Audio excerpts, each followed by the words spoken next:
So, well, first of all, thank you, Pedro Pablo, for coming. Very interesting and exciting topic. Obviously, for me, very selfishly, very excited about the seeing this that is so important to what is going on in Colombia, but also very interesting to see your perspective from social cybernetics regarding this kind of topics. So, welcome. And let us know how would you prefer to do this? Would you like to have questions all the way through? Would you like to have questions by the end? Well, as I said in the abstract, this is not the formal academic presentation, although the structure somehow looks like that. Is more like an account of what I have been doing, like a report to the community of what I've been doing, with some reflections, probably some inaccuracies over there. So I would like to hear your questions and your comments at the end. And then I guess it would be better if we have a very interesting and participative discussion at the end of the exposition that I'm going to make. Okay, great. Okay. Okay, so yours. I don't know if you want to introduce yourself. I guess that you know most people here, but if you want to say a few words about yourself. Well, yes, probably many of you already have heard about me or have seen my face before. Um, I am a marine biologist by training. Then I moved to the fascinating world of business. And in that transit, I crossed paths with cybernetics, in which area in which I did my PhD with Angela. And since then, I've been working on cybernetics, the application of cybernetics in business and society. Now, the context about this presentation, because the title is somehow quite ambitious. Um, I will start describing the context from where this presentation comes from. A couple of months ago, you probably hear in the news the social protest in Colombia, big time. It was and it still is an historical event in the country, since it has been the most populated and the extended in time social protest in the last century in the country, probably. The mobilization of people in the street has been massive, uh, and with that, the feeling that something was really happening, was about to change. From my personal bias, is the kind of change and the kind of thing that I was expecting to happen since I obtained my citizenship in Colombia. Is the kind of revolution that I was really willing to happen and waiting to happen somewhere. And it happened there. So I decided, well, it's time to stop looking from the outside and try to do something about it, particularly when the situation starts to decompose. Just to give you some numbers, we have about 85 young people who lost one eye because they were attacked by the police and they shoot to the face. Um, uh, 85 confirmed officially, but the non-official numbers talk about more. The official numbers talk about around 100 young people died, killed by the police. And by killers means that they action their arms and they killed the young people protesting. The non-official numbers from NGOs, very serious NGO, talk about 300. And more concerning than that is the number of students that still disappear after being documented that they were captured by the security agencies of the state. The official number talk about 95. They say that they were detained, sorry, 150 official numbers from last week, 150 that they were detained and they are being processed, but no one knows where they are. The non-official numbers talk about, again, around 300 young people, protesters, who were detained and they are disappeared. So if you look at this statistic, this is far worse than the worst time of the repression in the dictatorships in any time in Latin America. on the side of that is the sense of social expression and organization, what invite me to do something about it. So I joined forces with a group of activists here in the UK called SOS Colombia. You are free to type SOS Colombia UK, and you will find all the things that we have done. So far, we managed to obtain the signature of about 110 members of the UK Parliament to protest and to start a questioning from the UK government about the participation or the support of the UK government to the Colombian government in terms of provision of weapons, ammunition, and training to the police. And a lot of things that we can call as boycotting the Colombian official narrative. In that sense, we managed to block presentations in international institutions from many members of the Colombian government, making evident that they were lying to the international community.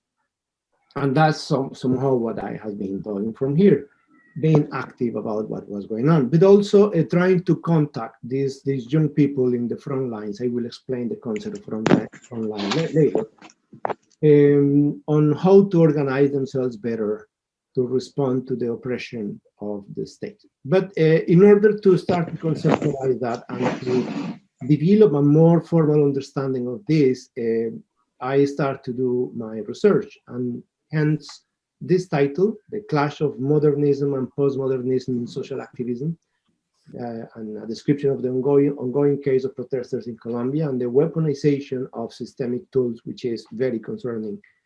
And here the content. So what I'm going to do is to provide a very quick description of modernity and modern institutions, postmodern paradigm and institutions.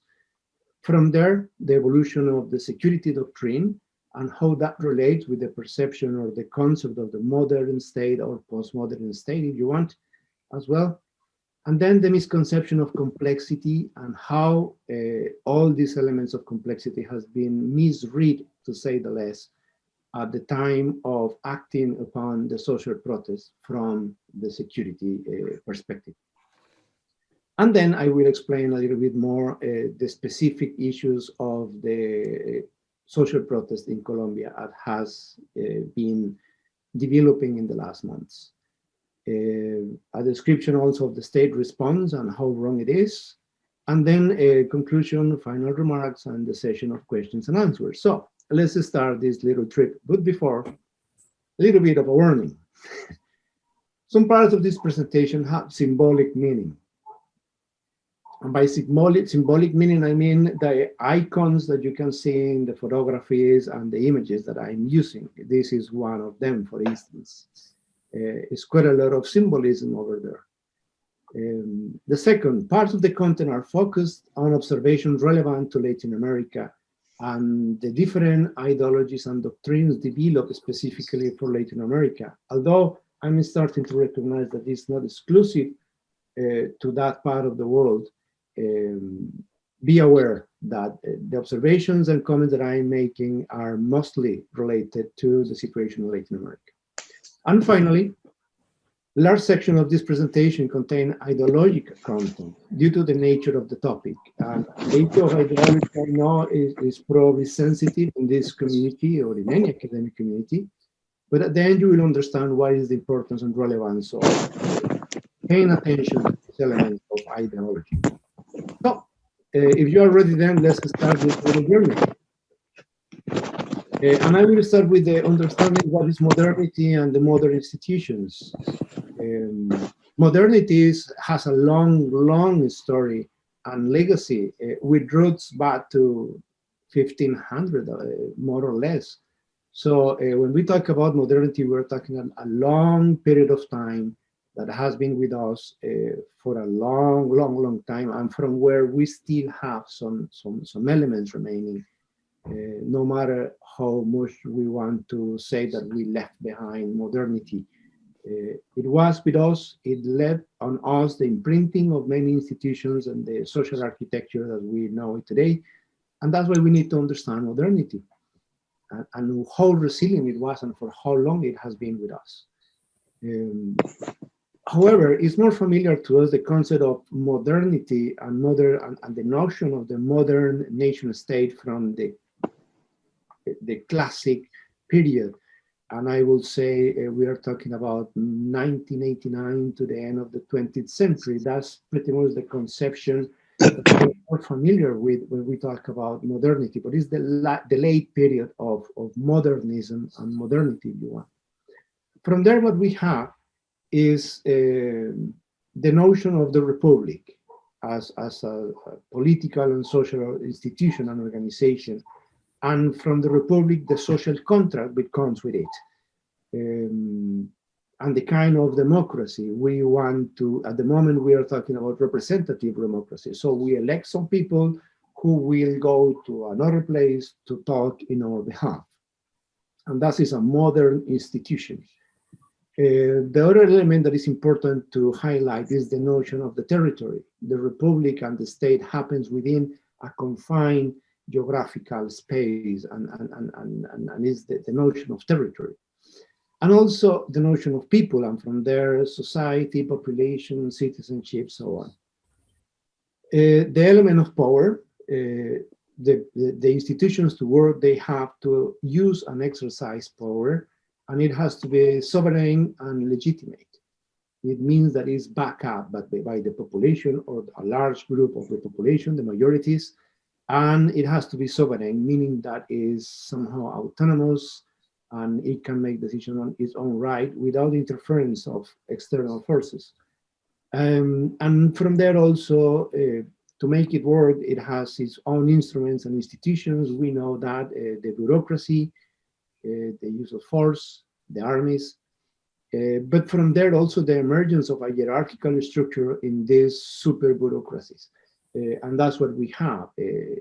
Initially, the modern state in its late version was aimed to be more somehow participative and egalitarian, giving people the chance to be part of the mechanism that keeps the state alive. But what happened in reality is that it allowed the emergence of super bureaucracies and very hierarchical top-down mechanisms that are very exclusive. If you are not part of this machinery or these self-appointed bureaucracies, you have no chance to participate in the state.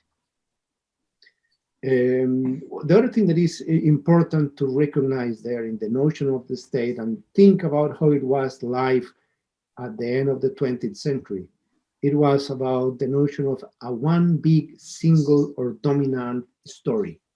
Who we are, how can we describe us, and then the sense of nationality, the proud of the nationality. Every single nation is proud of themselves, but it is backed up with a particular story, with a particular narrative or discourse that reinforce their own identity. That's very important because that's the distinction between modern and postmodern state, as you will see later on. So it's one single story and a dominant story, a lot of ideology behind that story as well. And obviously the notion of identity, and if you look carefully between lines, you start to make links with systemic elements.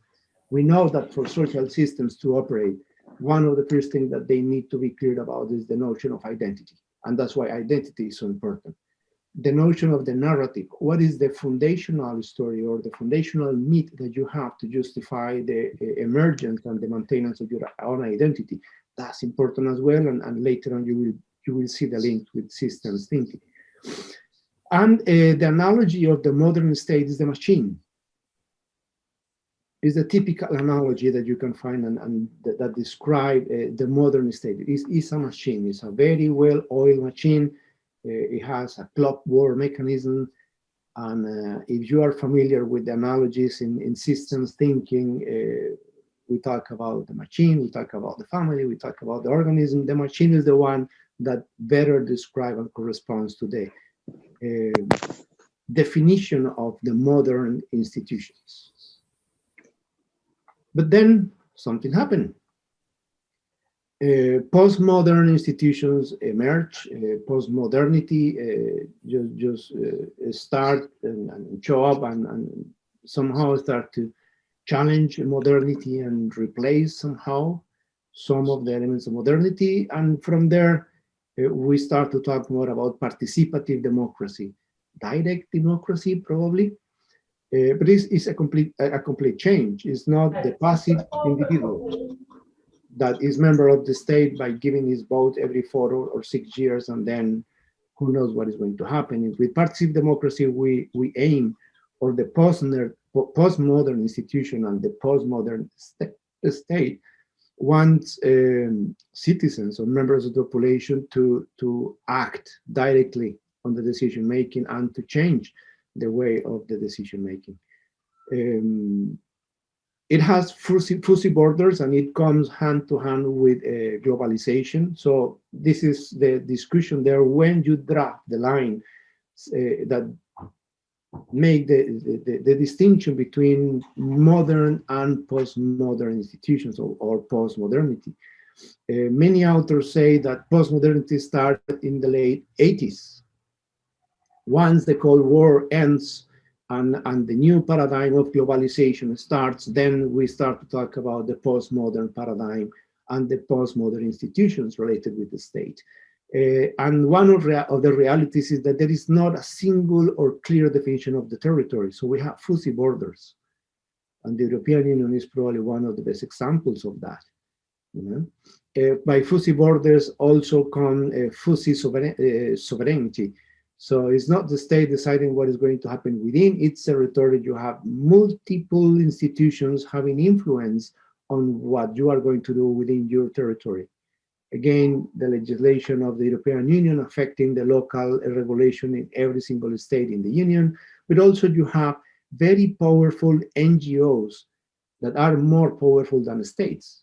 For instance, you have the International Monetary Fund, you have the UN, you have Human Rights Watch, and many other NGOs that have enormous power on countries, on the states. Technically, it's the end of the force to solve disputes. We can argue about that, but if we look back on time, postmodernity is probably one of the most peaceful times in human history. We stopped war or the use of force to solve disputes internationally-ish. But the question is how that influence the way how we solve disputes within the different countries. We may argue that many improvements have been made, and if you look the statistics for Latin America, for instance, is actually true. We talk about security to transparency, mutual vulnerability, and interdependency, which is an invitation to talk about security or the use of force, not concentrated in one single agency, but multiple agencies. And more interesting than that is the end of the big story, or the big discourse, or the big narrative, and is the emergence of multiple discourses and multiple narratives, which in turns start to make more difficult the definition of identity, to classify or to typify a nation, and therefore the definition of who they are. Not too far ago, it was in BBC, this documentary, Who Are the British? Who Are We?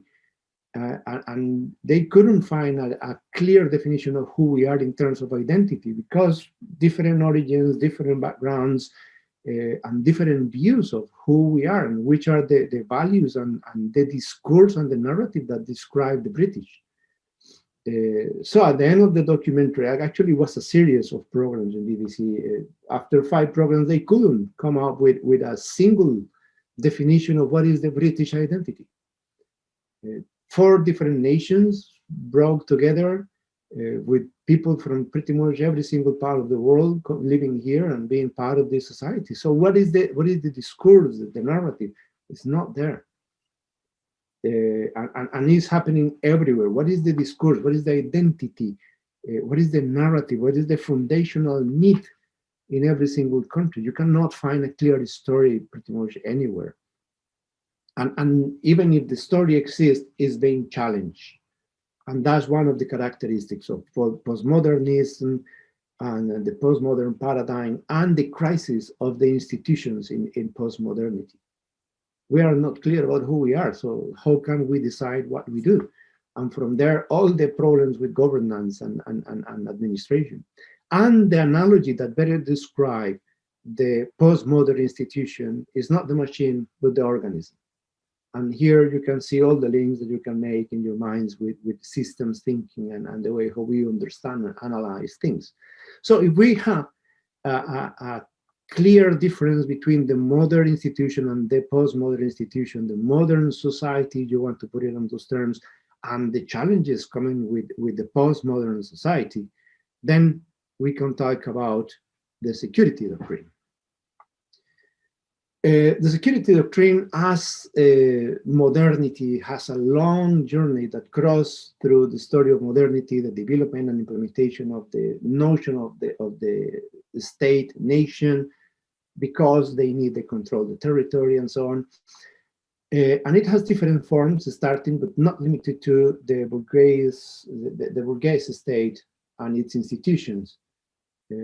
But we have evolved from there. We moved from the bourgeois state to the liberal state, and then the social state. And then from there, we talk about liberal democracies or social democracies. But this is a kind of evolution, each one of them responding to different challenges and different ideologies. And here the importance of going back to the point of ideology. So one of the elements or one of the approaches that we can use to understand security doctrine and the state is the discourse analysis as a paradigm that is transversal to different stages, either a liberal or social state, and better explain the adoption of systemic theories. And here one of the members or the person that we should be reading, which is Luhmann, because it's the person who talks about the society from a systemic perspective. And with Luhmann, the issue or the thing related with the narrative and the discourse, and how important the narrative and the discourse is for the development of societies from a systemic perspective. Also, we have Parsons with the agile paradigm. You know agile in many other differences, but probably we're not talking about the same agile. Here we talk about an element that is important, which is the L, which is the latency, or the ability of the system to remain without too much change over time. Spencer Brown, Bateson, Maturana, and the Frankfurt School. I think that you start to see some names that are familiar to you already. So Luhmann talk about or make some links with Maturana in terms of autopoiesis in the development of social movements and societies. And the Frankfurt School, which means we are talking about social systems thinking with deep roots in Germany, with deep roots in a school that specializes itself in linguistics, and in terms of security and the ideology behind linguistics, the University of Berkeley in the US. And if you start to connect the dots, then you see Frankfurt School, somehow systems thinking, and Berkeley also somehow linked with systems thinking in the US. Unrelated with narrative analysis and linguistics as the common denominator for all of them. So up at the end of the liberal state, which is about 1980s, the liberal state is about social control and stability. And by stability, they say, and here the words, please pay attention to the words, control and stability, and make the links with the way how we understand that from systems thinking. Is social control and stability through the preservation of the system or systems. And I talk about then the educational system, the security system, the social structures, and so on. But the point is the preservation of the system. So when we see or we ask the police in this, by the end of the liberal state, to protect us, what we are asking them is, well, it's not protect me as an individual. You are protecting the system that somehow take cares for me. So when we attack the police because they attack the protest, we don't understand who actually are they protecting. And it's somehow unfair with the police. They are doing their job. They are protecting the system, not you. Their job is to protect the system, not to protect you. And this is somehow the irony and in many ways also the paradox. So in this sense, when we talk about security, is to preserve the system and prioritize control of the population over the territory. So it's not so much about taking the border, it's about making sure that the population is following and preserving and aligned with the system. When we talk about the principles of agile, it's about latency. It's about developing a system and preserving a system that will last over time and will make or implement some changes in order for nothing to change, is probably the best description. And it operates at two different levels. The first one is a superficial level to ensure social acceptance of the social order through coercion or motivation. So if you protest, I will arrest you. If you support the system, I will give you some motivation. I will give you the opportunity to become rich, for instance. And a deep level is the reinforcement of the first level via policy and the access to services of the system of systems, for instance, and in this case is intentional alienation of sectors of the population in order to make sure that you are aligned with the system, and or that you are not going to represent a threat to the system. From this perspective, poverty is engineered and has political intentions.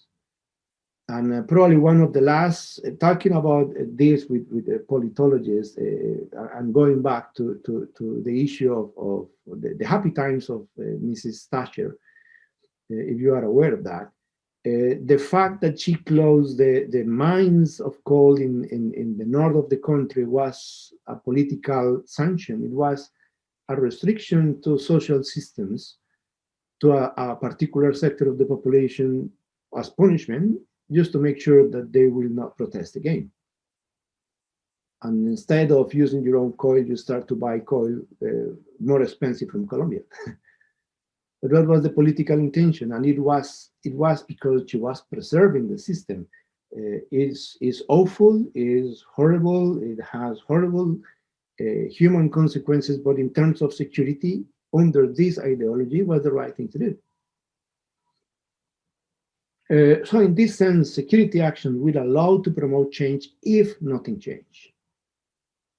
Again, it's a system that looks after the system. For instance, to preserve the identity and integrity of the system, and by system, I'm talking about the different institutions that are in place in order for the system to continue, for the machine, let's put it that way, in order for the machine to continue working. It's a machine. So I will move some pieces and so some elements of the clockwork in order for the clockwork to continue working. But here, there are some fractures, and again, comes down to philosophy, comes down to ideology. One of the disruptions over here by the end of the liberal state is Foucault. And Foucault is the one who starts to make noise and to challenge this when he says, okay, I will introduce biopower and biopolitics. And from there, a massive change that even is making noise and is having some resonance today. We are talking about biopolitics and bioeconomics. But the foundations on that, and again, why it's important to understand what does the ideology or the philosophical schools behind that go, they go down to Foucault, which is from the Paris School, or the so-called Paris School of Thinkers, which has links with Frankfurt, which again has links with Berkeley. And he started to talk about biopower, and biopolitics, or the politics of life, or the politics of death. or the economics of life, or the economics of death as a criticism, and the emergence of a new narrative. Again, we see the emergence at this time of the fierce, strong hits from postmodernism over the modern institutions. And in this context, then, the citizen is a passive agent subject to the state action. And that's how we want to be that from the security perspective. But then the security doctrine evolved and changed, and we moved to, from the end of the liberal state, World War II, to the socialist, to the end of the socialist state under the law of rule, under the rule of law in the 80s. So security is more the integration than control to preserve the system via softening tension and social imbalances. And that's why we have the social state. So we moved from the liberal state, so my dates were confused. The liberal state was valid until the end of the Second World War, and then from there, the social state until the end of the 80s. What happened here in terms of security is okay, is not repressing the population, it's about integrating the population via social policies to solve the imbalances, because ironically, and I want to go back to the symbolism here, something that the modernity has embedded in itself is revolution. The modern state is so inequitative that will trigger manifestations of society time and time and time again. And that's why this picture. And from there, we have many social expressions that introduce many changes, like the right to vote for the women, like the right to participate in political life from minorities, like the labor rights and so on. But each one of them was a change imposed on the modern institutions via revolutions. So a revolution is embedded in the modern institution because the many imbalances that it has, particularly up to the end of the modern state, of the liberal state. So then from with the implementation of the social state, we try to solve those imbalances as a form of provide more stability for the system in terms of security. And in this security doctrine, the citizens turns into an active agent of the state action, kind of co-creation, more democratic or participative, inclusive mechanisms. And from there, the concept of citizen security. It means that security is not just in the hands of the forces of the state. The security starts with the participation of the citizen. Probably you were part of brigades that were taking surveillance on your neighborhoods. Some of them still exist today. You are part of the surveillance and the security of your neighborhood. And you are supposed to act together with the police. Probably by that moment of time, or under this scheme of security, you have the policeman in your neighborhood, and you know the individual, and you relate with them, and you say hello to them, and you are part of somehow the civil police force. And the use of, I remember back in Colombia, it was a policeman in every single corner or block of houses, and the people knew who was the policeman of your neighborhood or your block. And this is the concept of the citizen security. And then the paradox, the citizen now can demand the state protections against the system, because the system is the main generator of imbalances, and the function of the state is to protect the system. So who at the end I should protect then? Therefore, the case in case of conflict, it's highly possible to eliminate the individual to protect the system. If the state is in this paradox, and as a consequence of constant, and the consequence of that is the constant delimitation of the delegitimation, the legitimization of the state or the system, which is something that we are seeing more and more periodically now. Is the police abuse on the citizens, and from there we don't believe in the police, or we don't believe in the state, or we don't believe in the legal system, because the legal system always acts against the citizen, but the legal system as a system is protecting itself in terms of protecting the system that it belongs to. From this paradox, and to avoid consequences, security moves from the terrain of the objective security to the field of subjective security. And probably is something that you see linguistically in the media, is the perception of security. The perception of security in this country is we are safe. And we put some numbers here and there, but it's not about actually acting upon the elements of insecurity in the communities. It's about modifying the perceptions, the narratives of security in the communities. It's about social information, database, and most of the security now is based on social information. It's database, correlations, trends, actuarial assessment of security, and health references. So you have, for instance, here in the UK, you see maps from the police where they put a map of the city and the kind of crime that happens in every single sector of the city. All that is actuarial assessment of security. Talk about probabilities.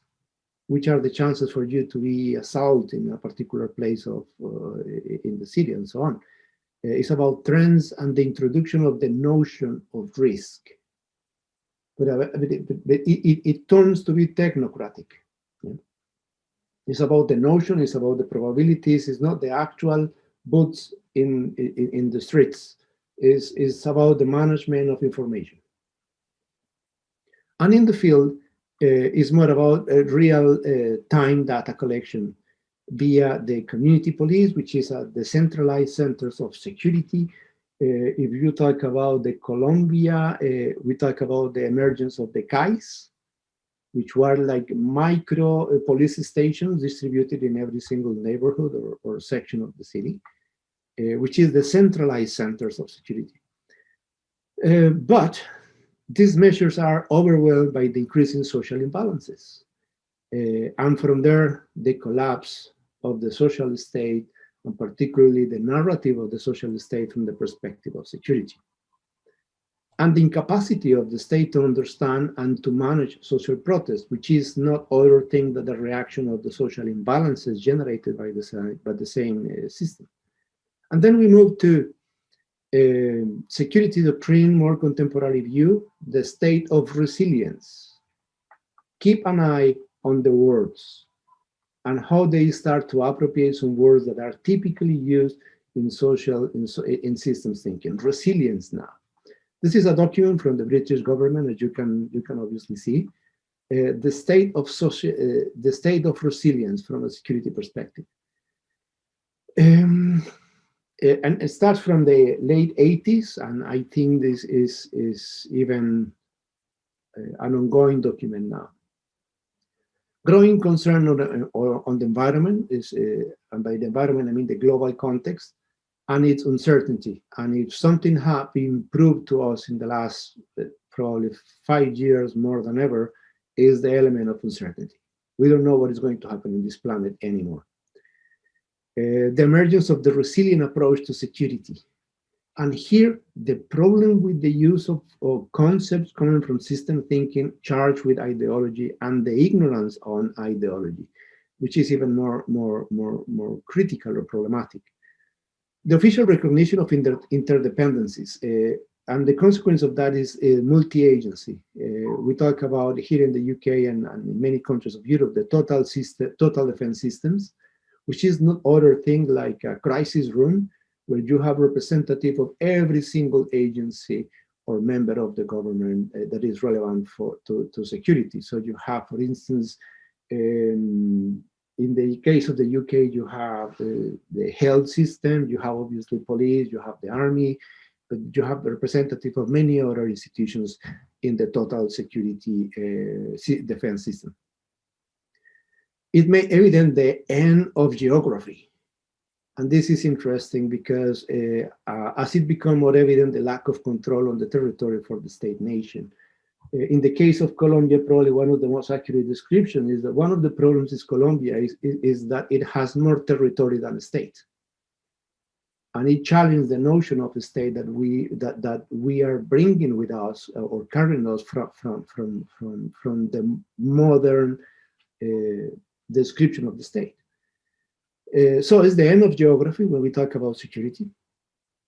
And it made more evident the risk as coming from non-state actors and its respective unconventional response to it. By non-state actors, we are talking about forces that were not formally recognized or are emergent and they don't have clear political intentions or leadership. And therefore, as they don't have face, it's not clear how they become an element of risk to the state. In that sense, any single group of citizens protesting is a non-state actor. In the past, we were talking about rebellion, but in the romantic view of rebellion, the group identified itself with a slogan, probably also with a flag or colors, and they will call them a guerrilla or whatever you want to call them. But it was a political actor and it was kind of a state actor, easy to identify. Today, that is impossible, which is one of the expressions of this postmodern state of things, from where the modern state cannot respond. It's impossible for the modern state to react, and therefore they start to adapt these unconventional responses to the non-state actors. And by unconventional responses, I talk about very nasty things as the use of paramilitary forces or the use of non-conventional borderline illegal measures to contain this kind of social protest.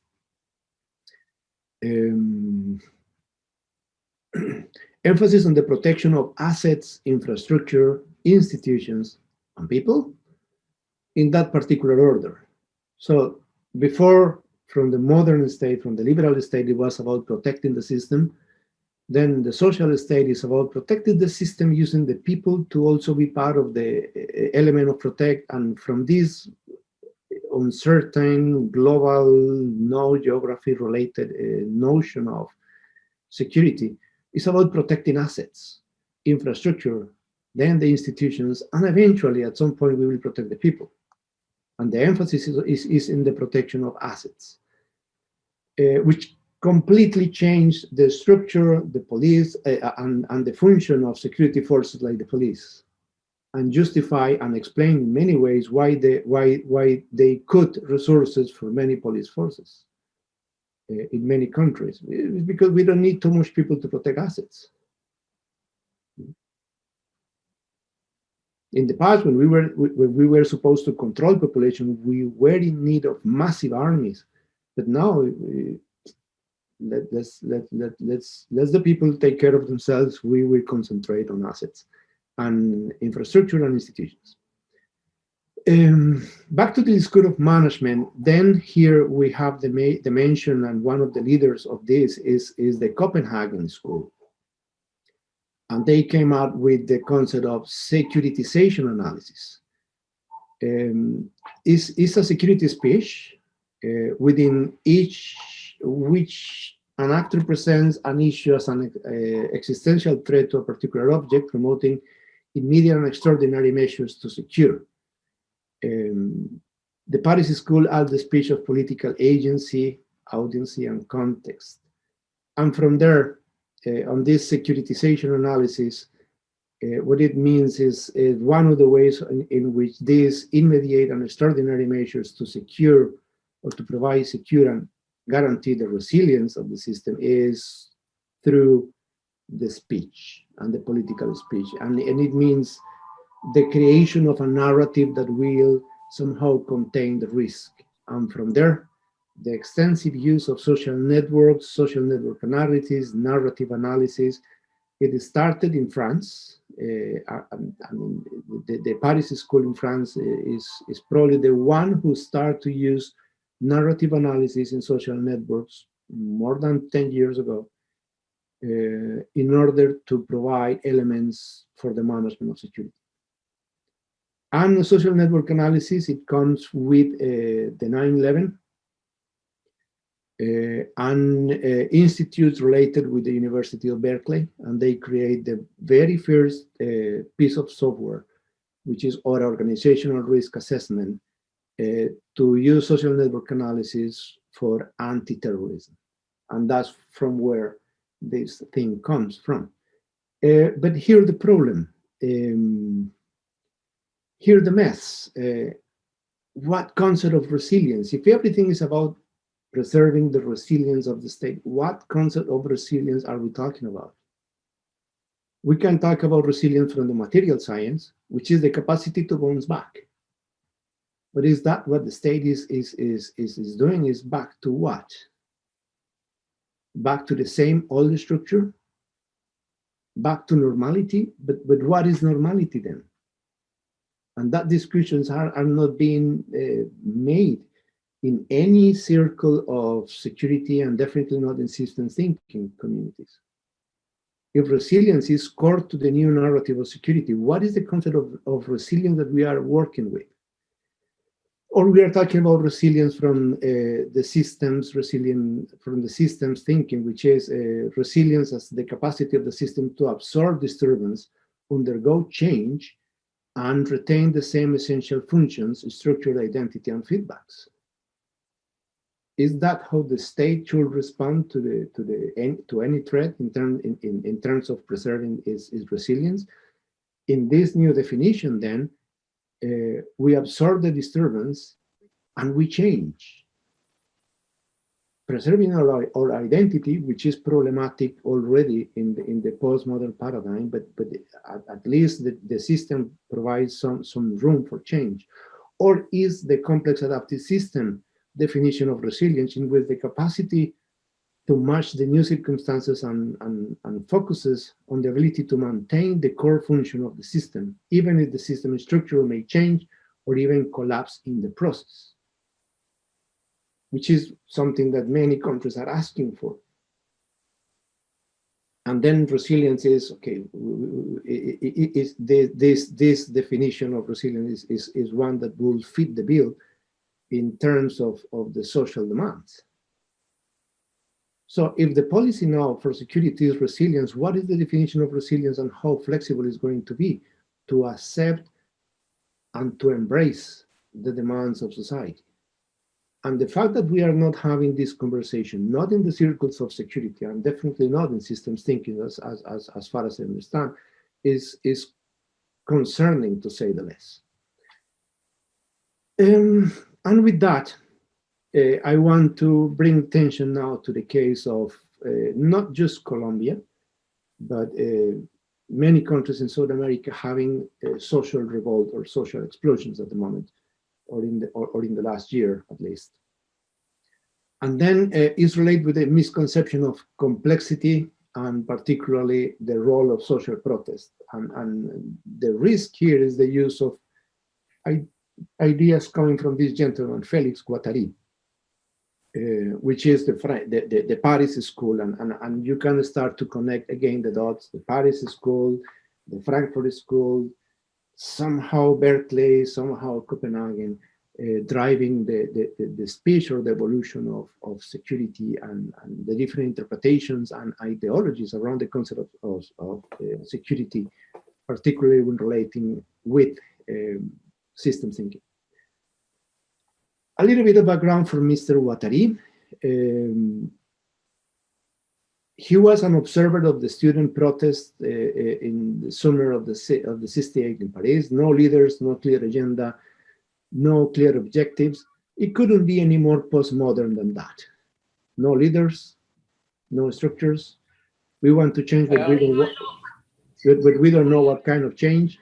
And that put the modern institutions in a very difficult situation. So it was protest against the establishment and social order of the time. The formula is, okay, we are going to put some repression to the protest. It didn't work. Then the right, in the head of Mr. De Gaulle, say, okay, we are going to allow the protest and the vandalism to continue. We are going to infiltrate and to incentivize confrontation and riots. It was documented clearly. Most of the riots in Paris at the time were produced by the same forces of security.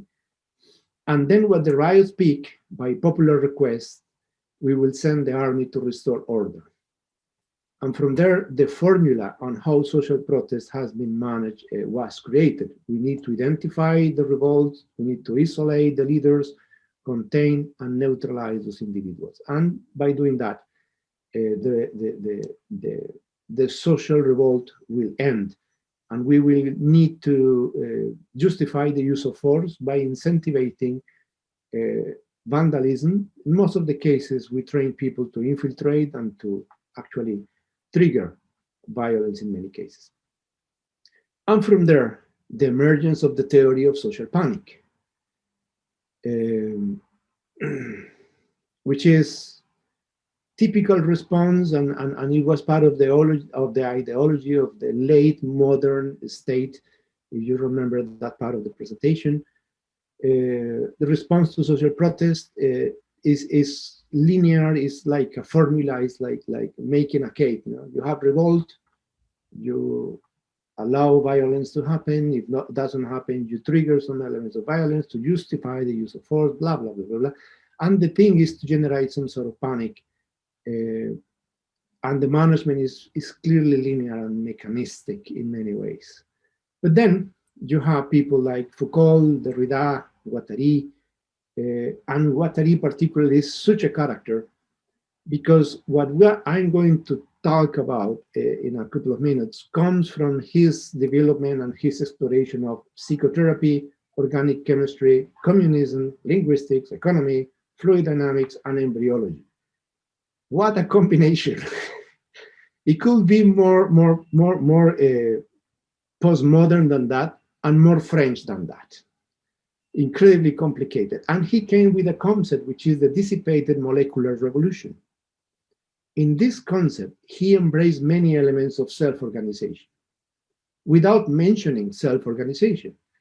The origin of this dissipated molecular revolution, which is one of the elements that is being used today by different security forces in Latin America to justify the attack against social protest, comes from the misunderstanding of Mr. Guattari. Guattari, crazy man, combined all those things and came with this molecular revolution as a critique to the dichotomy and pitfalls of capitalism and communism, and the Freudian psychoanalysis. He was a psychoanalyst initially.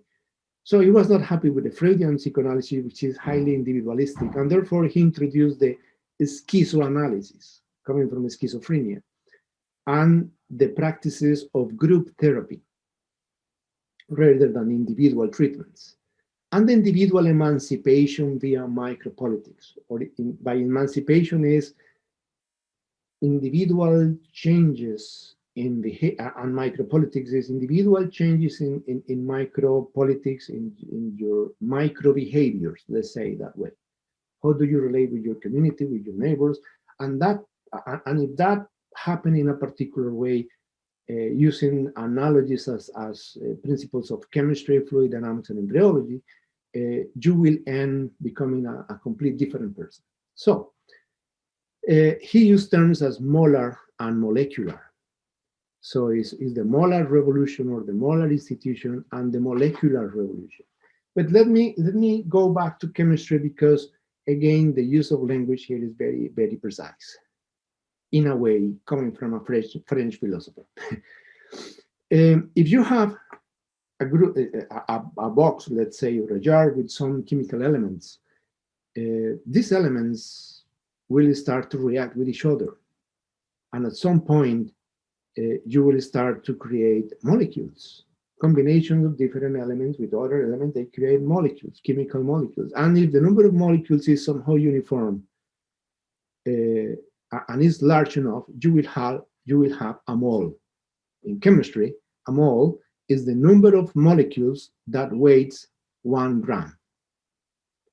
So it's a large number of molecules, all the same.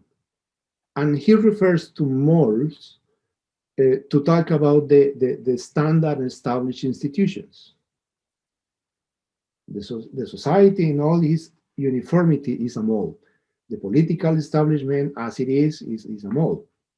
When he talks about the molecular revolution, he says, well, what if within this mold some molecules start to react differently and start to differentiate? You cannot predict which molds are going to start to differentiate or to have different behaviors, but which means that in this container, molds randomly somewhere will start to differentiate themselves. And they will start to trigger a change in their vicinity, and eventually they will change the structure of the whole jar containing this mold of a particular substance. If you go back to dynamics and self-organization, what he is saying is precisely that. The change will start to happen with microscopic change in individuals that happen randomly. You cannot predict where they are going to happen. And with this change happen, the molar structure of the substance that you contain in this container is going to change. Here you see embedded many of the elements of self-organization from the understanding of someone who was a linguistic, a psychoanalyst, and happened to be reading some crazy things of organic chemistry and communist and linguistic and so on. But he was talking about the revolution of the individual, the emancipation of the individual to define his character, his individuality, and not against the molar institutions. And that's so far as he went with his theory. He was also talking about the anatomy of desire and how desire is the promoter of change in individuals. And he was trying to understand what desire is, as well as Foucault was trying to understand power. But never talk about revolt against institutions, for instance.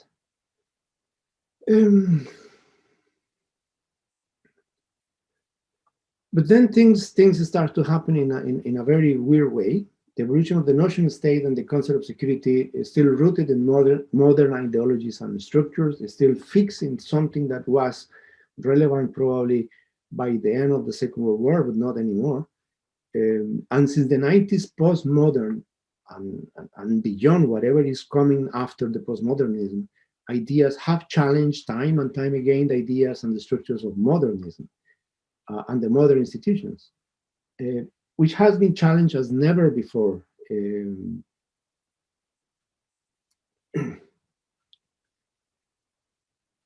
And perhaps converging these challenges with new frameworks such as complexity or systems thinking theory. And we see that in Luhmann, for instance, which is postmodern, or Guattari, which is post-subjectivist.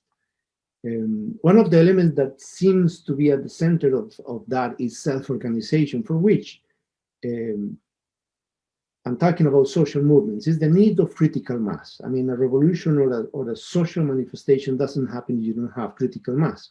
Two individuals in one corner doesn't make any change or doesn't generate or call any attention. But if you have thousands of them or a particular number of them, then you start to call attention of the institutions. So you need critical mass, and that is something that comes hand to hand with the elements of social organization. They need to be defined within limits and boundaries to emerge. I mean, for self-organization to emerge, you need boundaries, you need limits, you need a particular context, and this is something that has not been clearly exposed in most of the literature of self-organization, ironically, when applied to social systems. But again, when we refer to self-organization, what model of self-organization Are we going to talk, or the best way to describe it is using critical self-organization, or Kaufman model of self-organization, or Prigogine model of self-organization, applying to social systems? My concern is that in the system thinking community and the semantic community, we refer to self-organization with far too freedom and borderline with a irresponsible way, because we don't define which are the exact elements of self-organization that we are referring to and which particular model we are addressing. And there are many different contexts and applications of these different models of self-organization. So going back to Guattari, the conflict emerged as the social forces in conflict have different understanding of the expressions of self-organization. For instance, Guattari, to explain desire, and from the study of desire, the emancipation of the individual, against the security forces using Guattari to try to make sense of the postmodern expression of self-organization, which is the random expressions of different individuals protesting against the system, without clear leadership, without unified demands. And they say, well, that's a molecular revolution, but not understanding exactly what the concept comes from. And interpreting Guattari to explain the centralized, self-organized social action, which is one of the elements that has been documented, used to train and to explain self-organization to security forces in Chile, in Colombia, pretty much in every single country of South America. And it's very dangerous because, again, it's a complete lack of understanding of the principles of self-organization. It's turning the action of the state towards the individuals using the old paradigm: identify the leaders, isolate them, separate them, neutralize them. And if you want to deal with a protest as the one in Colombia and eventually the ones in Chile as well, it's not about containing, using the terms of self-organization, it's not about containing individuals. It's about managing the attractor that generates the conglomeration of people to protest against something. If you want to use the concept of attractor from Prigogine, or it's about regulating the number of participants, if you want to use critical self-organization. But it's nothing like that. It's not understanding of self-organization as in any of their models. It's just bringing thoroughly bad understood philosophical school from France and putting them into the ideology of security for the postmodern state.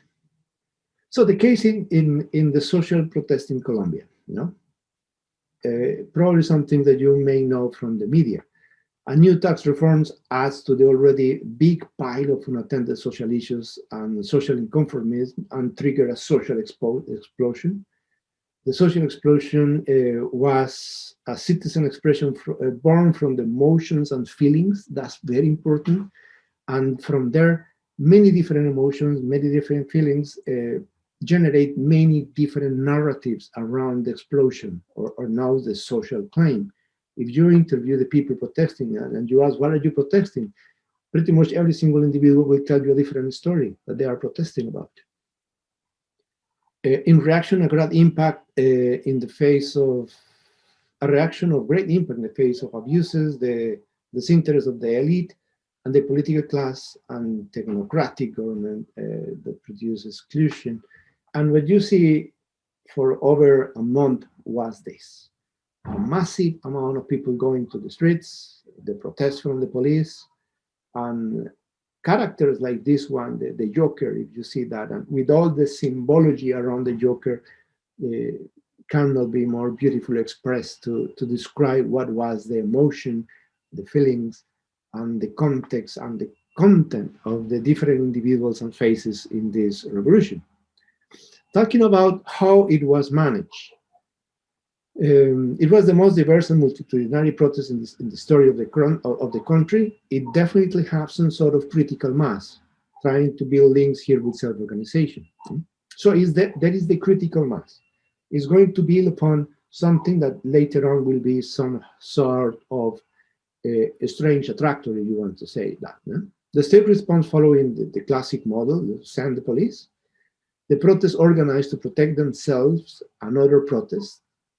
And from there, an element of emergent order start to show up in the protest. So we have here the emergent order and eventually the strange attractor triggered by the reaction of the police. The concept is not original from Colombia. Originally, it emerged in Hong Kong, then Chile, and then Colombia, which is the front line, which is protesters that are equipped with whatever they can find, shells and helmets and goggles to protect the eyes, to protect them, the people in the protest behind them. So they confirm the front line is made by volunteers, and as they start to protect themselves and to hold the ground, the state response turns more vicious and violent. And the more violent and vicious they are, it triggers more order in the lines of the front line. Protesters organize better to protect themselves, basically. Is never to attack or to respond to the forces, is to protect themselves. So looking at the anatomy of the front line, or the primera línea in Spanish, I've been in contact with different front lines in some different parts of the city. They have the same basic architecture. So you have the police containing the march, the front lines there, and you have, well, you have already the critical mass, you have somehow this strange attractor, but somehow you could also talk about dissipative structures there. So elements that start to dissipate the energy of tension of the moment. You want to relate that with self-organization, but also to dissipate the people and to reduce the volume of the critical mass and to manage the tensions. You have this strange attractor from where emergent structures and specialization start to happen as response of the continuous and increasing violence of the response of the state. So initially it was just the front line, the first line, but then as they start to be shot by the police, the second line emerged. And the second line has the function to take over the position of the members of the front line who were wounded, in some case killed, and to continue holding the ground. And also to bring them, the wounded people, to the third line.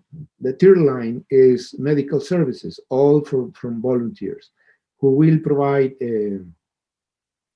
assistance for the wounded in the protest. And then behind the third line, you have even a fourth line, which is, okay, as this is going to take some time, people need food and need energy to continue their holding the ground. So many people start voluntarily to improvise these kitchens and to provide and to cook for the community, for all the protesters, not just for the front lines. And behind that, a new dynamic starts to emerge over time, obviously, and is a fifth line, which is the councils, let's put it that way. And they start to talk.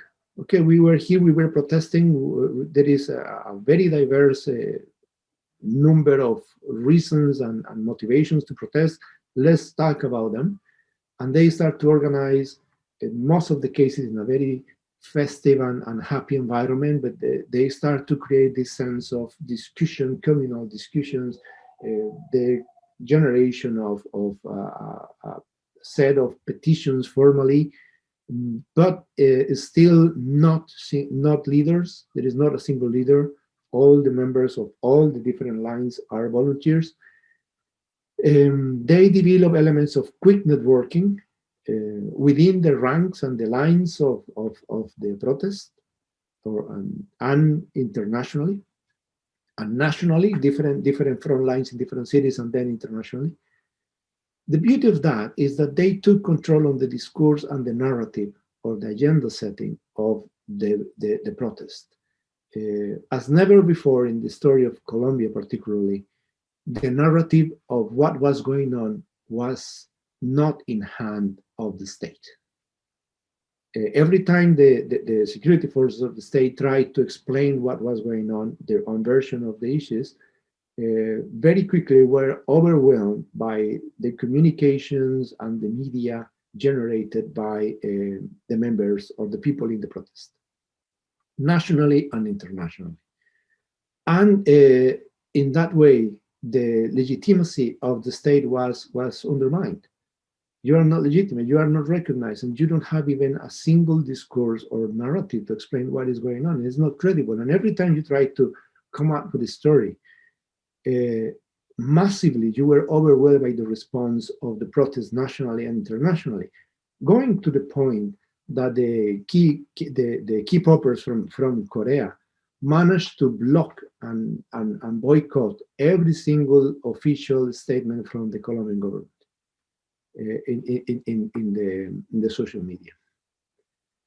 And that is unique so far in the story of Colombia, and cannot be more representative about the clash of this modern institution trying to impose a single narrative and the lack of understanding the expression of the postmodern institution, which is the people in the protest. The state response, then you can identify that as the conventional model response: identify, isolate, contain, neutralize. Every single action failed miserably in the case of Colombia. The second stage, okay, change the narrative and change the discourse, try to adopt a postmodern model, trying to define a single narrative or interpretation, frame it as a molecular revolution, which is what the state did, and to put it as a conspiracy theory with many names. Surprisingly, they didn't mention Russia, but they managed to mention all the left parties in Latin America as part of the international conspiracy. Try to control the discourse nationally, internationally, using the media. They failed miserably with that due to the action of the different groups on the social protest, nationally and internationally. And try to identify and neutralize leaders using social network analysis and organizational risk assessment, which is related with anti-terrorism. And from here, a new and more concerning ideology in terms of the management of security, which is the notion of the internal enemy. And the internal enemy means that every single, and which goes line to line with this misinterpretation of the molecular revolution. As in the molecular revolution, every single individual can eventually subvert against the state. Therefore, every single citizen has to be looked as a potential terrorist.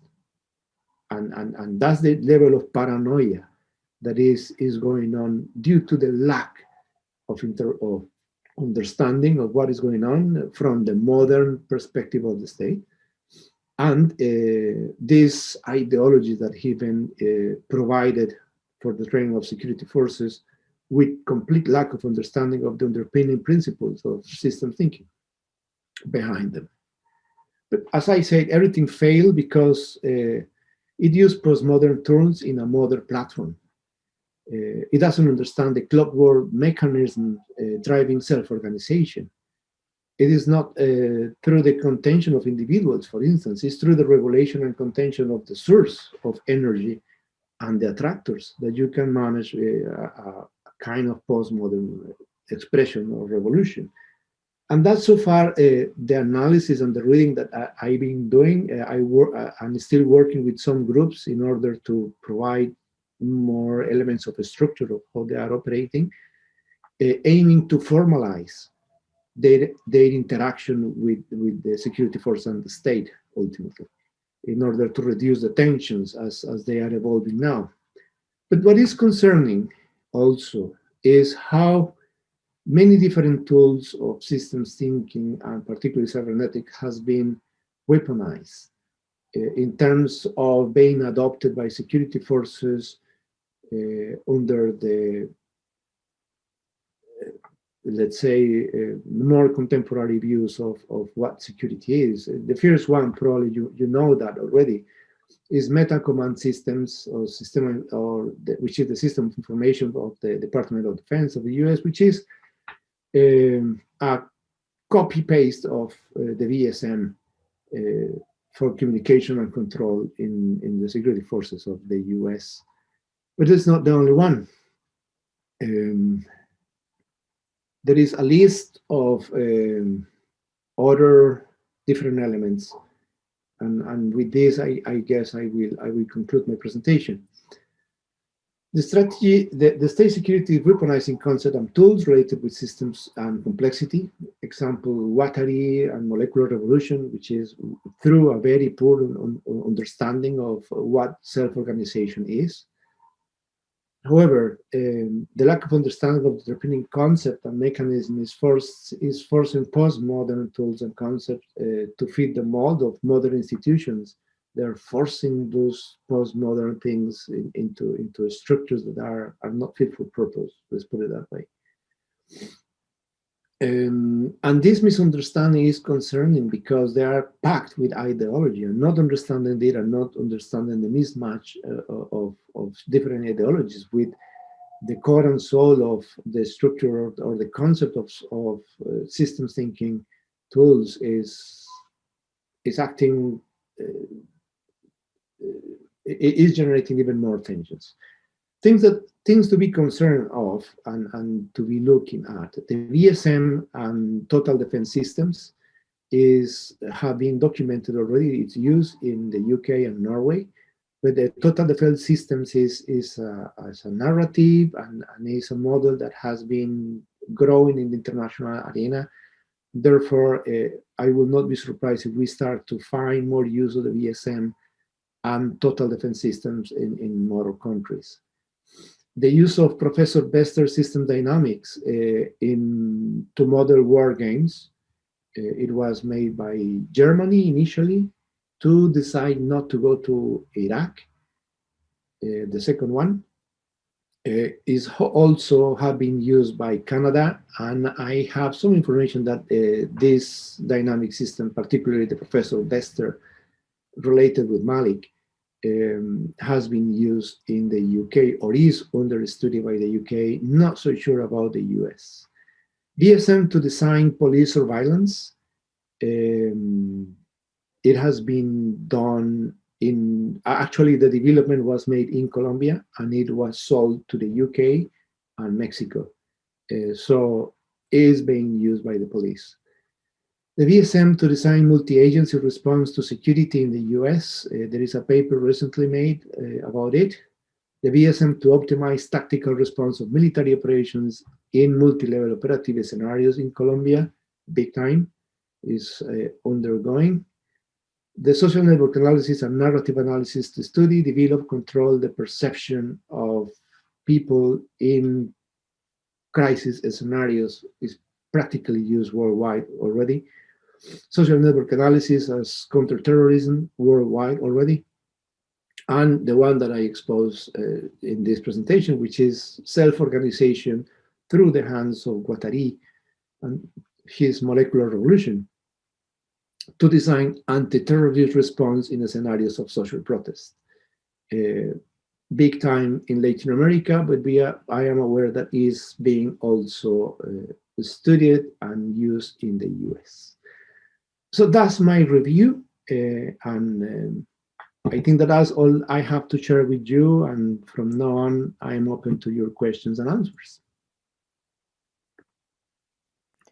Well, thank you very much, Pedro Pablo. Very interesting topic, and obviously very controversial and complex topic. So I would like to start by asking a question, yes, about your statements, your final statements.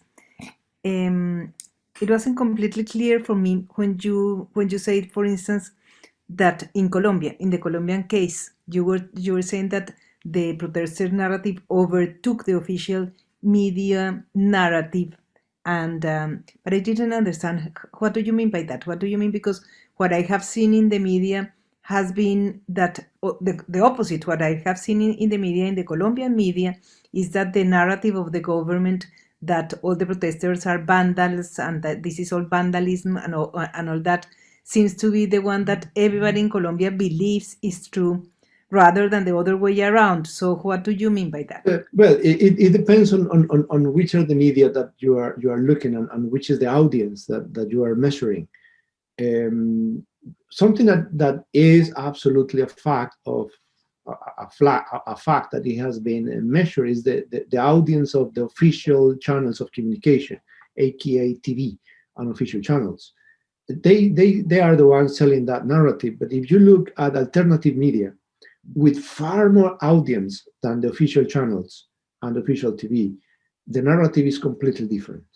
And in that sense, and has more reach, not just nationally, but internationally. And in that sense, the narrative has been defined most by the alternative media than the official channels. When the state tries to use alternative media, is blocked almost instantly. Based because mostly because the mass of people reacting to the official communications in alternative channels. They are using every single trick in the box, like using bots to increase the audience in alternative media and so on. But even by using those tricks, they are overwhelmed time and time again. So in that sense, I would say is you need to look carefully about what is the audience you are referring to. In terms of numbers, what I can say is that the numbers are in favor of the protesters until about a month ago. And this is because the repression is now censoring alternative media. So many channels in Facebook, many channels in YouTube have been blocked. Obviously, the state, following this anti-terrorism policy, is targeting and profiling participants in all the alternative media, which is even more concerning because they're using the tag of terrorism for everyone, for everything and anything, and putting the tag of terrorism on everyone, not necessarily because you have a particular action on the streets, but because you have an opinion that is different to the official narrative. And that is enormously concerning, and it goes borderline with violations of human rights. Well, that sounds really interesting, your perspective, but how do you measure the scope of an alternative media compared with the scope of a...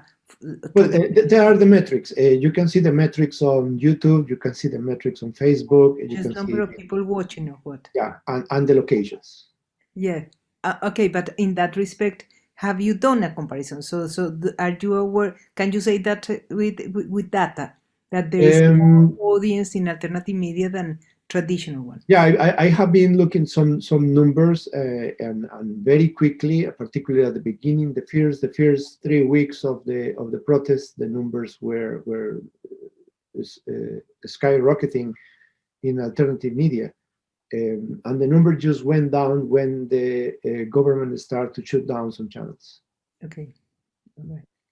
Okay, let's listen to Marta. I may come back with another question later. Mhm. Marta,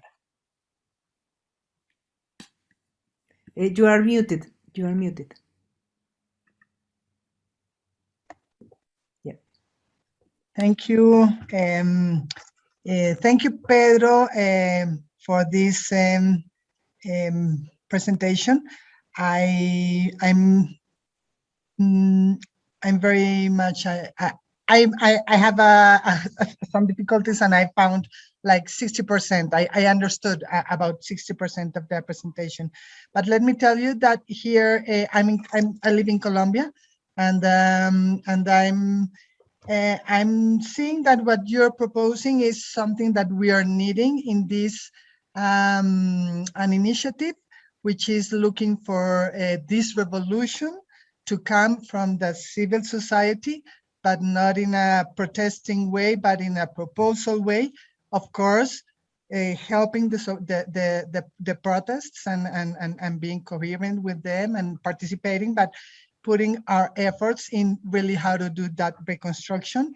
And all this that you bring about the molecule, the elements, the molecules and the moles, this is our real focus, because we would like to get organized like learning communities or communities of practice where we can really have something not unifying anything, but just being like these molecules that have a glue among them, and the glue is what we've said, that this glue would be like dialogue and learning, that like the main purpose.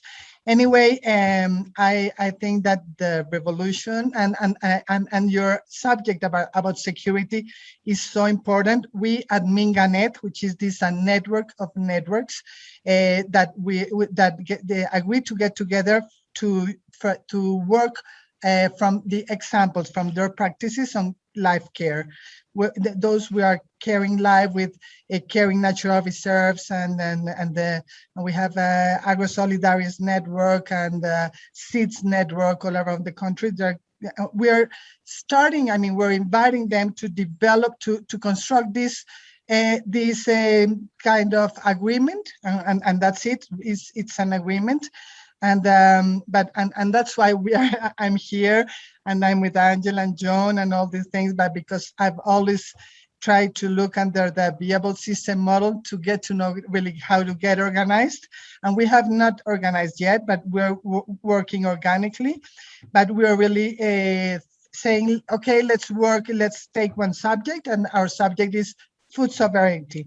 But anyway, I think security is the most important. We have not addressed it. Anybody in the country has really addressed the thing about security, and which is really a problem that is undermining everything, and it's a big, it's not the main cause, but the narco traffic and looking and having lands as the most important thing for not only for crops of cocaine or whatever, but also because the territory and the land is now the most important thing.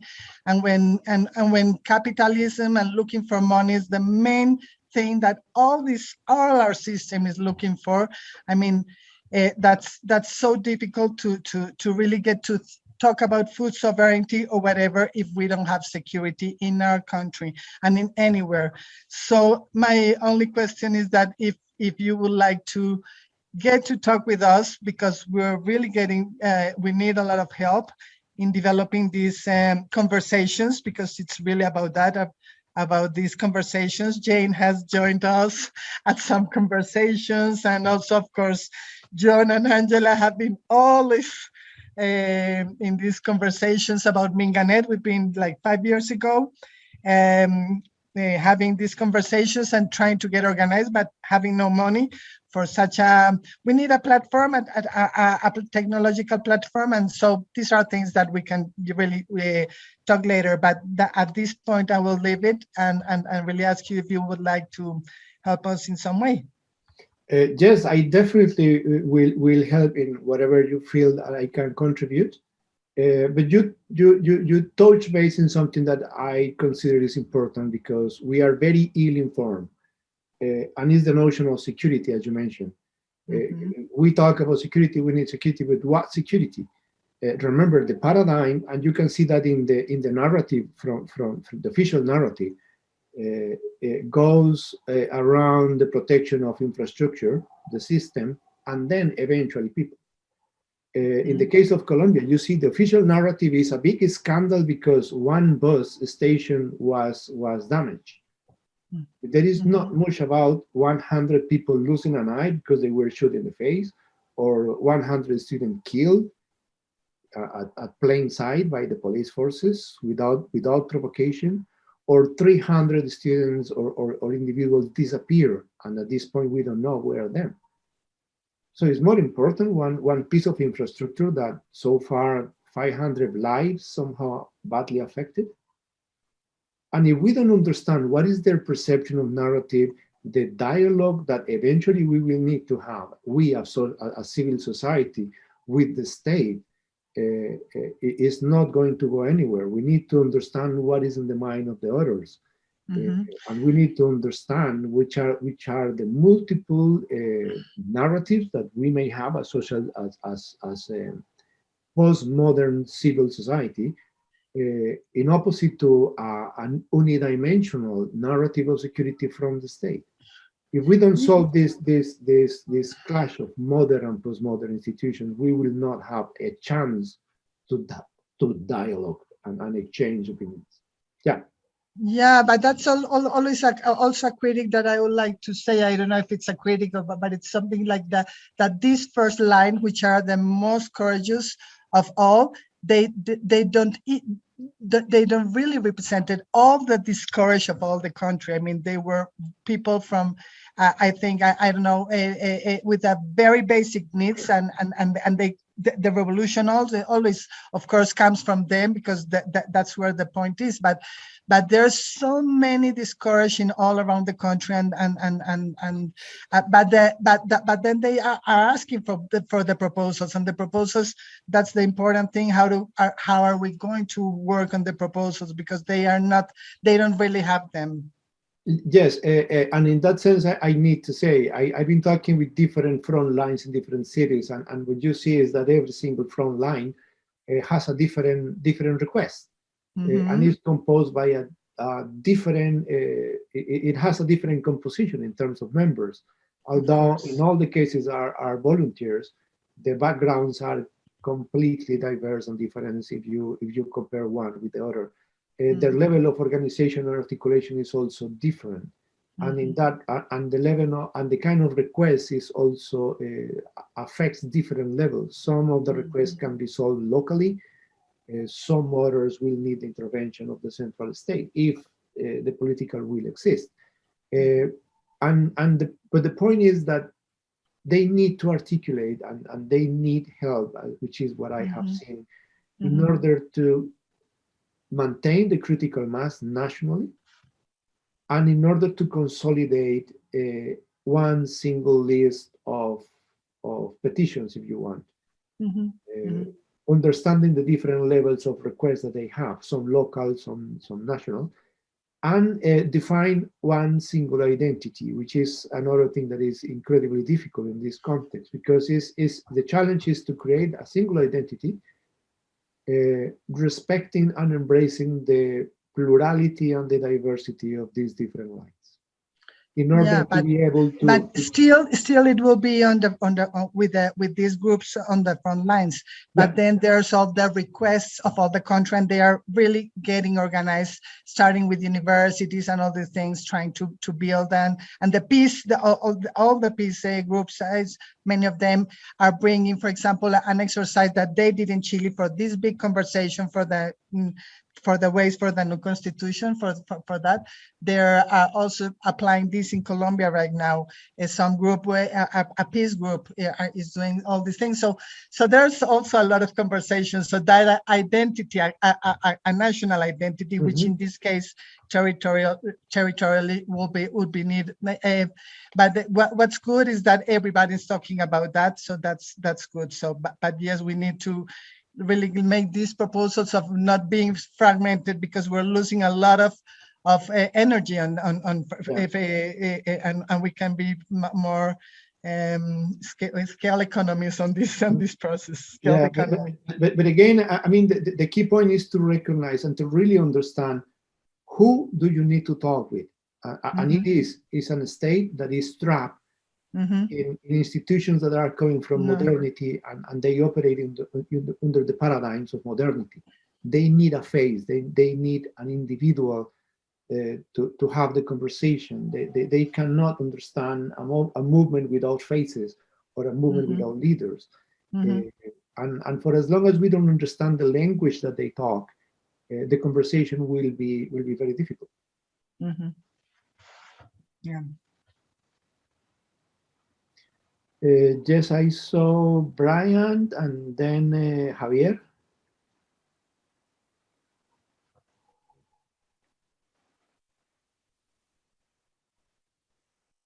Brian has the hand raised time ago. I don't know if we Can't can, you? because you're still sharing the so we can get to see each other. Because I Oh, let me. I don't know how to be seen, but can you hear okay, me? no, I'm seeing you. Okay. Okay. So some more crazy thoughts. The thought that was arising for me during the talk, looking at all the sort of local conflict within Colombia, was whether or not you can look for hope by going up to a larger level. And I'll try to explain what I mean there. I was doing that in regard to the national level of conflict between China and the USA. And what sort of gave me some thoughts in regard to this was lectures by Aldous Huxley in the 1960s called The Human Situation, where he thought the only way to get conflict at the national level on the planet resolved was to imagine an external enemy, right? So that if you had invasion by Mars, the kind of national conflicts might be solved by getting cooperation to face a common enemy. Okay, so now how does that apply to Colombia?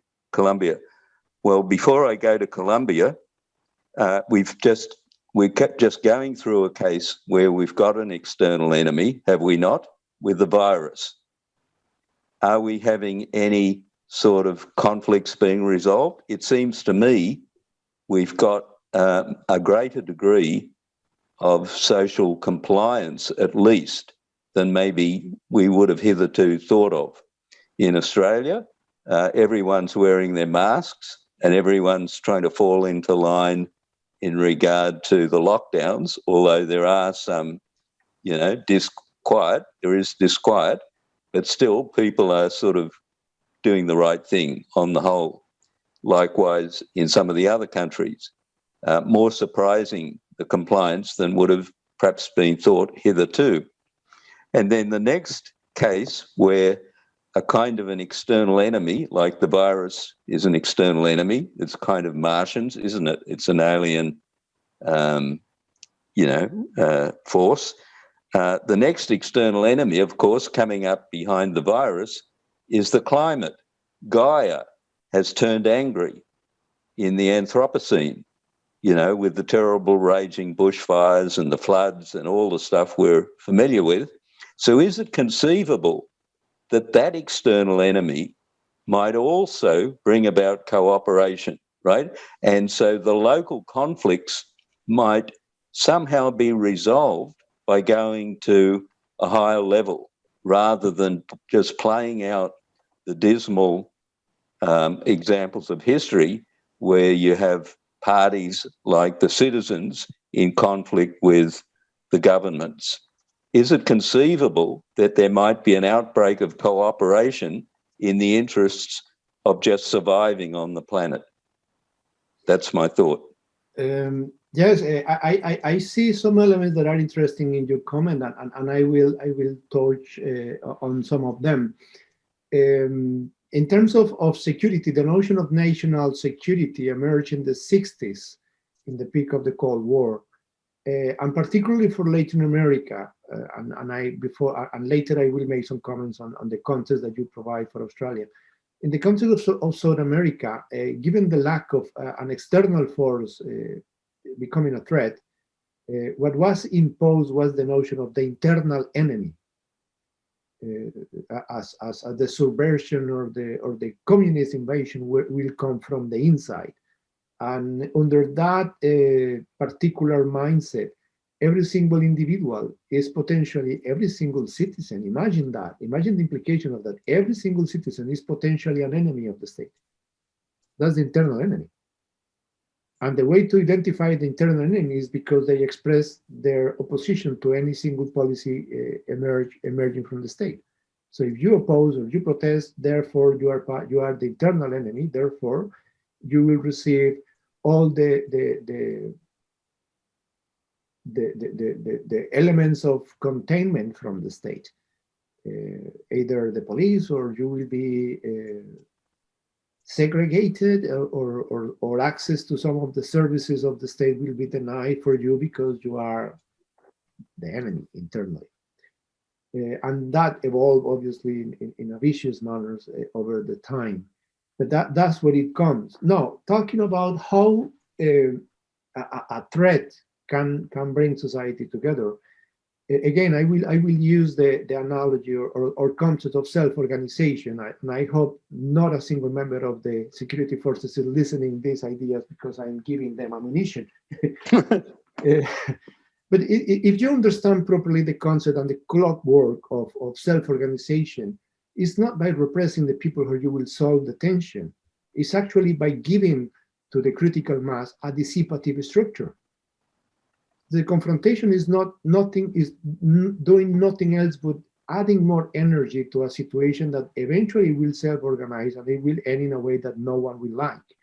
If you want to manage the situation, you either provide a dissipative structure, you give the people something to do, and you make them participants of the solution if you want, or you control the attractor, the strange attractor that are bringing and making the people react or come together to protest. So if you understand that, you will have better elements to manage a social protest or a social explosion, in the case of Colombia, rather than fueling, adding more energy to a system that is boiling with entropy. Yeah. So in the case of Australia, an external threat like the virus, well, you have already your attractor. You will invite people to react to the attractor. Yeah? Or you will give people something to do. Please follow this following, just follow these simple actions, and you will be safe. Wear the mask, keep your 2 meters distance. For as long as enough people start to join that kind of movement, you will create critical mass around this dissipative structure, and then the landslide will follow, which is the principle of dissipative structures from the mathematical model in physics. You don't know how many people you need in order for the landslide to happen, but what is going to happen is that at some point, the landslide is going to happen, and all the system will change. Mm. But I would like to support the Brian question. I think that is a very interesting point, and I agree completely, because it's not a coincidence that it is precisely in Latin America where many of these social protests have been emerging more and more and more, and have got worse during the coronavirus. Because in countries like the UK, for instance, where the government may have been doing a lot of mistakes, but the government, one way or another, have provided some sort of support. I mean, the basic income of the average British citizen is quite high, and the social security is all there. So, I mean, British people, or even in Australia, I guess, can protest, can get upset about the virus, but there isn't the same sort of extreme situations of poverty that we have in Latin America. And it is not a coincidence that these social protests are happening in the middle of the COVID. Why? Because our governments haven't provided enough support, social security, to the poor people of the country. No, they have put all the conditions to stop the virus disseminating, but they haven't provided at the same time the required social security to avoid more poverty, more people being hungry, more people being able to respond to the measurements to avoid the spread of the virus. So it's this combination of poverty, lack of social security, that is creating this real strong attractor to launch people into the protest. So I think that what Brian say is very, very sensible. It makes a lot of sense to me. Yeah. So yeah, is it the does, case that the Is it the case that the people will settle down, say during the virus, if they see it as rational to do so, if there's enough social support to make it rational to comply? And the problem in Colombia might be that rationality is not there. Because there's not the confidence in the society, then the virus is not having that beneficial effect of producing cooperation. Is that part of the story? I will paraphrase something said by a Mexican analyst, actually, and he said that when looking at the protests, recent protests in Latin America, he said Latin America just go to the streets and go to riots just only when they feel hungry. Yeah. In any other scenario, they can be abused by the state in many other forms, but if they are not hungry, they will not go to the streets. It's just when they are hungry that you will see this situation. And it clearly applies for Latin America, and particularly for Colombia. It was a situation of hunger. It's when you physically, and I will be more specific on the attractor. The main attractor that brought people to the streets was hungry, people without physically something to eat. And when they found themselves in that situation, any other thing turned irrelevant. The security, the virus, the risk for their health, the risk for their own physical integrity, doesn't matter. And from there, the poor management of this particular government in the case of Colombia. They spend many resources. They could at some point intervene and create the dissipative structure, if you want. Okay, let's send food. Is something as simple. Let's send, instead of sending trucks with soldiers or police, let's send trucks with food. And in no time, I can guarantee all the tension will dissipate. Not cease to exist, because there are many other social tensions bringing the people together, but that particularly one, the most violent one, could be neutralized that way. And the choice by ideology was completely different. Let's answer as we typically answer. Don't dialogue, don't negotiate, because that's the other paradigm of national security coming from the Cold War. You don't negotiate with terrorists. If I tag you as a terrorist, I don't negotiate with you. I close the door already. And I doom myself to the only solution that I have, which is send the forces to protect the system, not the people. Javier, last question for Javier. Oh, Javier, yes, please, Javier. Close, because we are quite late already. Yes, Javier. Yes, well, I haven't been following the Colombia situation. It's a very sad story. I'm very sorry this is happening.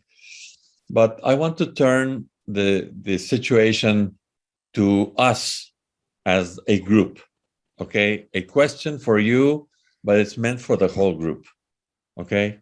So you're gonna get the brunt of it, but it's not for you.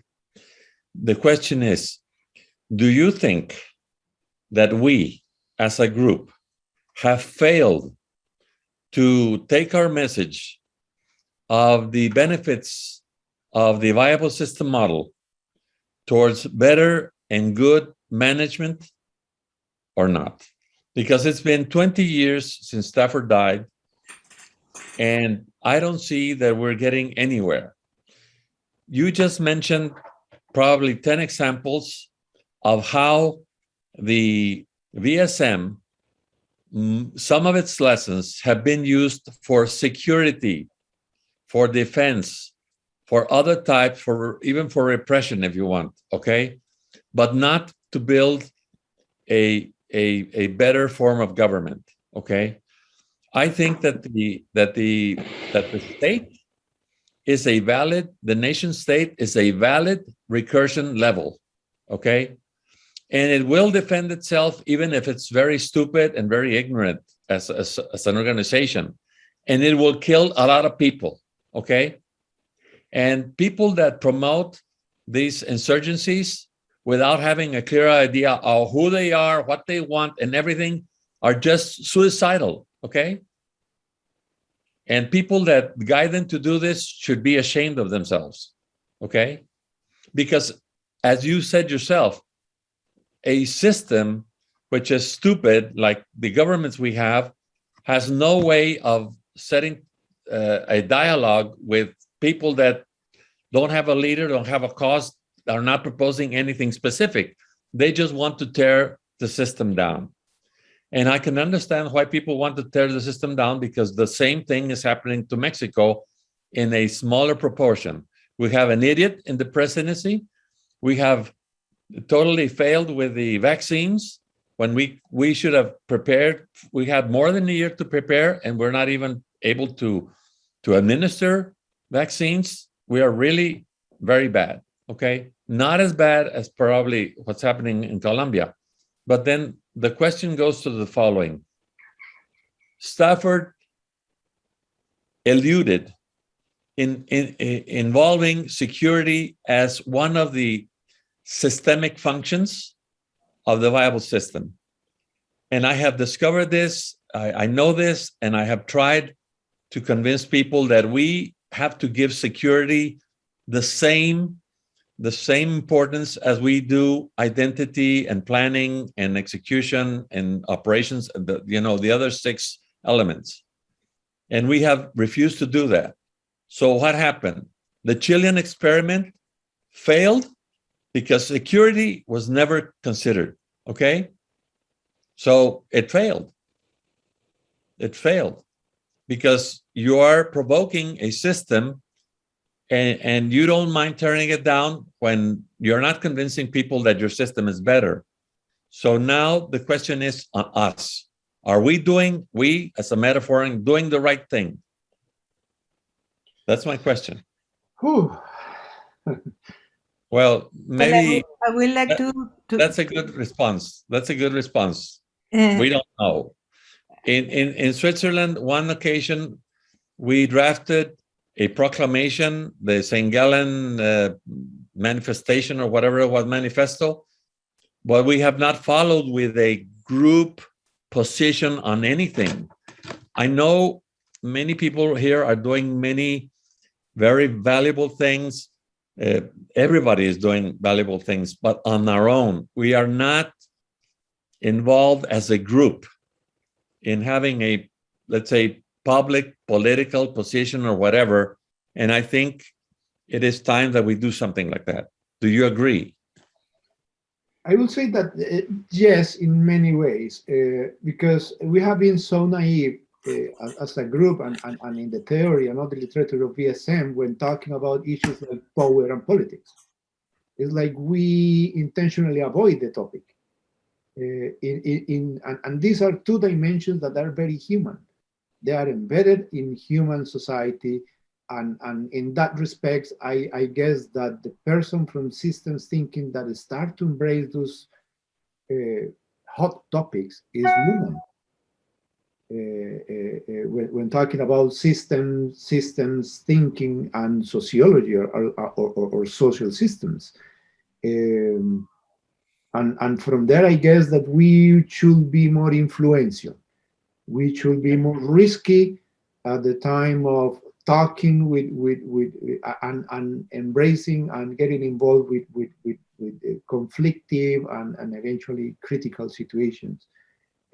So far, I guess, and I talk from my ignorance, I feel that we have been too conservative and too much playing in the safe side, playing safe, rather than being risky, particularly educating, which is the only thing that we can do, which is educate. It's not about taking control, it's not about giving elements to change. And I need to remind you that the modern institution has been with us for more than 500 years. A bunch of sympathetic and intelligent people will not change 500 years of history in 10 years of activism or 20 years of activism. That's not happening.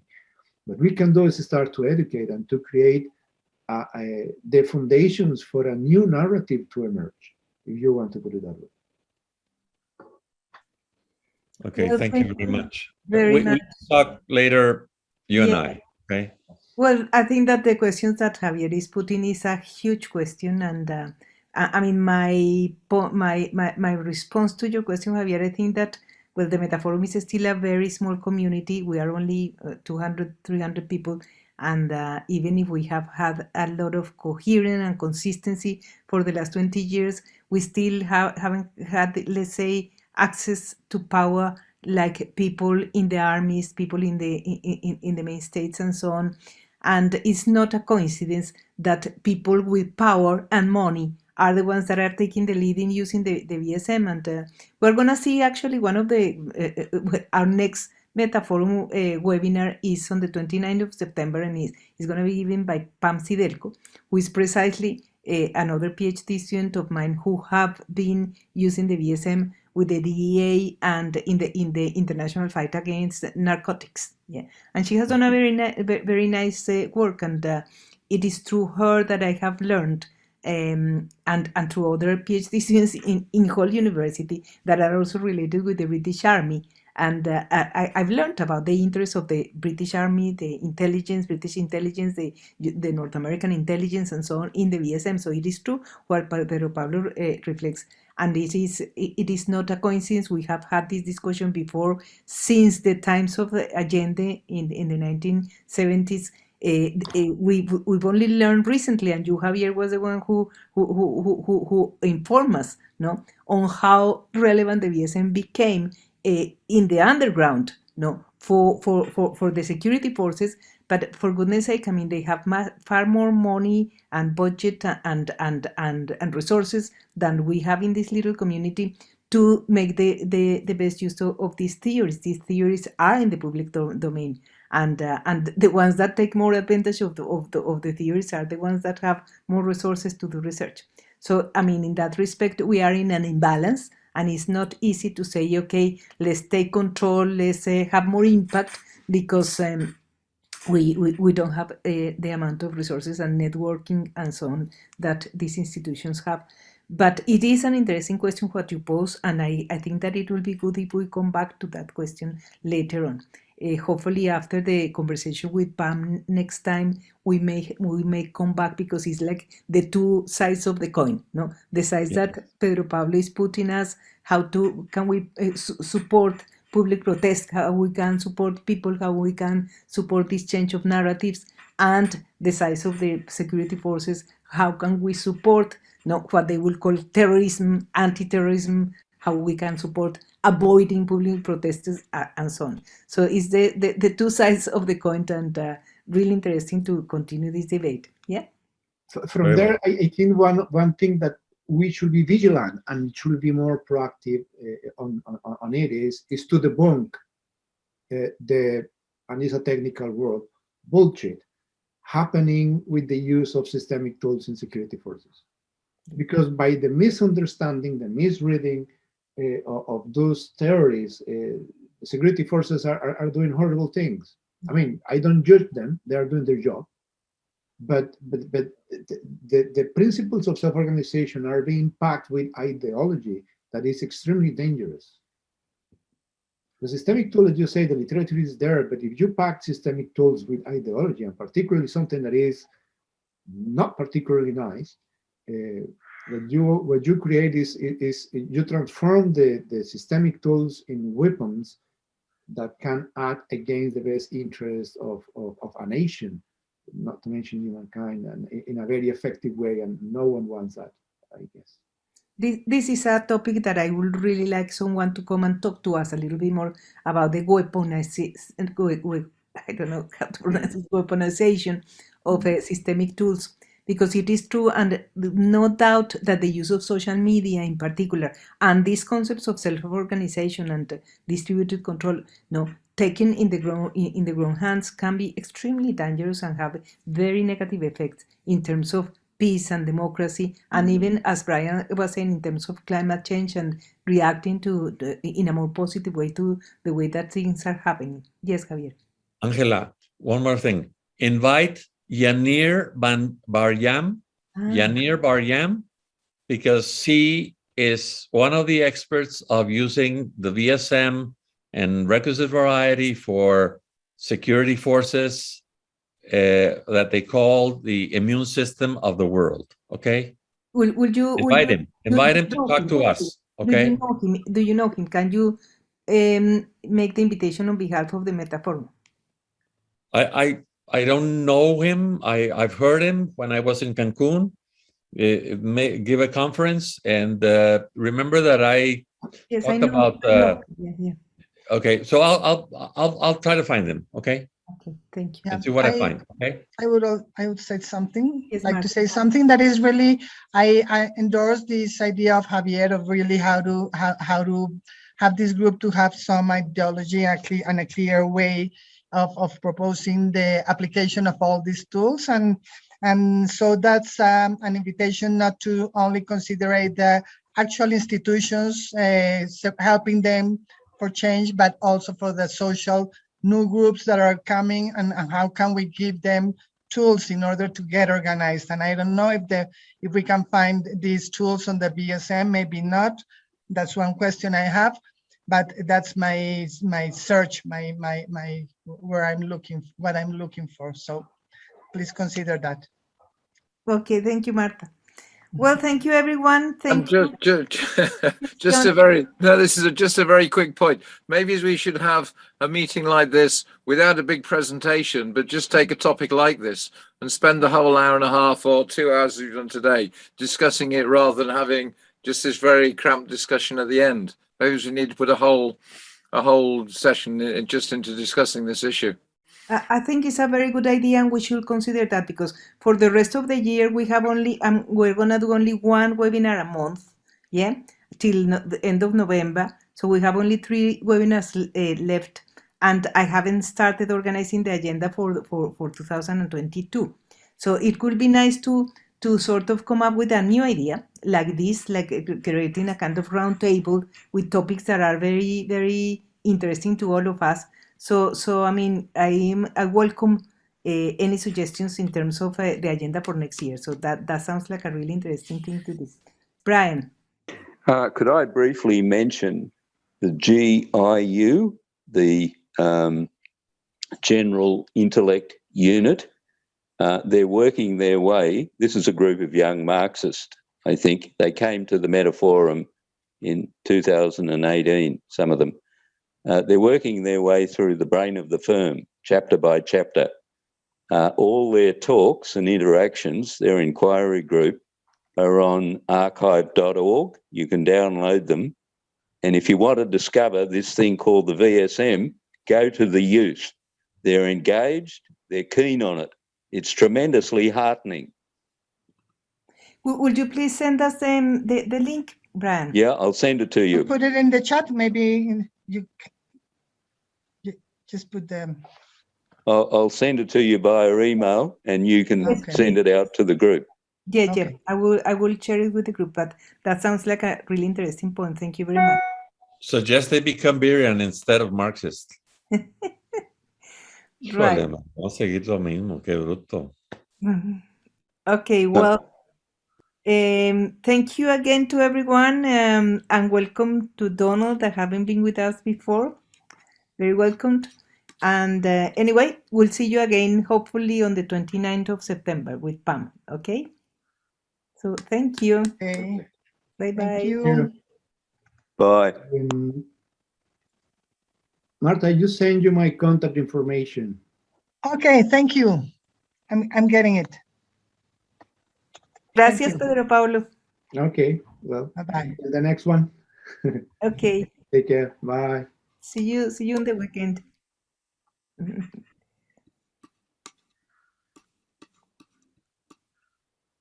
John, you are muted.